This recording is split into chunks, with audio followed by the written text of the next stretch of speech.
اور اب آپ کو بتائیں کہ فوجی عدالتوں میں سویلینز کے ٹرائل کے خلاف انٹرا کورٹ اپیل پر سماعت جاری ہے۔ جسٹس جمال مندوخیل نے ریمارکس دیے کہ 21ویں ترمیم میں کہا گیا ہے کہ سیاسی جماعتوں کے کیسز آرمی کورٹ میں نہیں چلیں گے۔ 21ویں ترمیم کے بغیر دہشت گردوں کے خلاف ملٹری ٹرائل نہیں ہو سکتا تھا۔ مزید جانتے ہیں ڈان نیوز کے نمائندے عمر مہتاب بڑنی سے۔ عمر، بتائیے گا اب تک کا سماعت کا احوال کیا رہا؟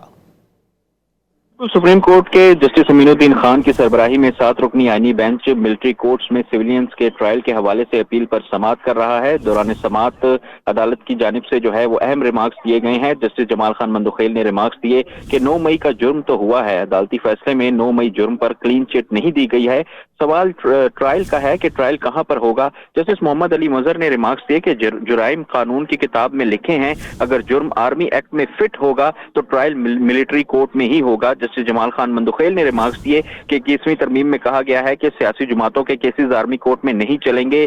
خواجہ حارث نے موقف اپنایا کہ سیاسی سرگرمی کی ایک حد ہوتی ہے، ریاستی املاک پر حملہ ریاست کی سیکیورٹی کو توڑنا سیاسی سرگرمی نہیں ہے۔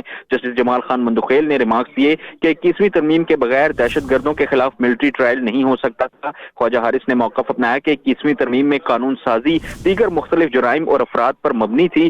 جسٹس حسن اظہر رضوی نے ریمارکس دیے کہ پولیس اہلکار کی وردی پھاڑنا جرم ہے، یہاں کور کمانڈر لاہور کا گھر جلا دیا گیا، ایک دن ایک ہی وقت مختلف جگہوں پر حملے ہوئے، عسکری کیمپ آفیسز پر حملے ہوئے، پشاور میں ریڈیو پاکستان کی عمارت کو بھی جلایا گیا۔ جسٹس حسن اظہر رضوی نے مزید کہا کہ ماضی میں لوگ شراب خانوں یا گورنر ہاؤس پر احتجاج کرتے تھے، پہلی مرتبہ ایسا ہوا کہ مختلف شہروں میں ایک ہی وقت میں اٹیکس ہوئے، جرم سے انکار نہیں ہے۔ جسٹس جمال خان مندوخیل نے ریمارکس دیے کہ پارلیمنٹ پر حملہ ہوا تو ملٹری ٹرائل کیوں نہ ہوا، پارلیمنٹ سب سے زیادہ جو ہے وہ سپریم ہے، کیا پارلیمنٹ خود پر حملہ توہین نہیں سمجھتی؟ جسٹس حسن اظہر رضوی نے کہا کہ سپریم کورٹ پر بھی حملہ ہوا، وہ بھی سنگین تھا، سپریم کورٹ کو بھی جو ہے وہ اس میں شامل کریں۔ اس وقت بھی سپریم کورٹ میں سماعت جو ہے وہ جاری ہے اور وزارت دفاع کے وکیل خواجہ حارث جو ہیں وہ اپنے دلائل عدالت کے سامنے رکھ رہے ہیں۔ جی بہت شکریہ عمر۔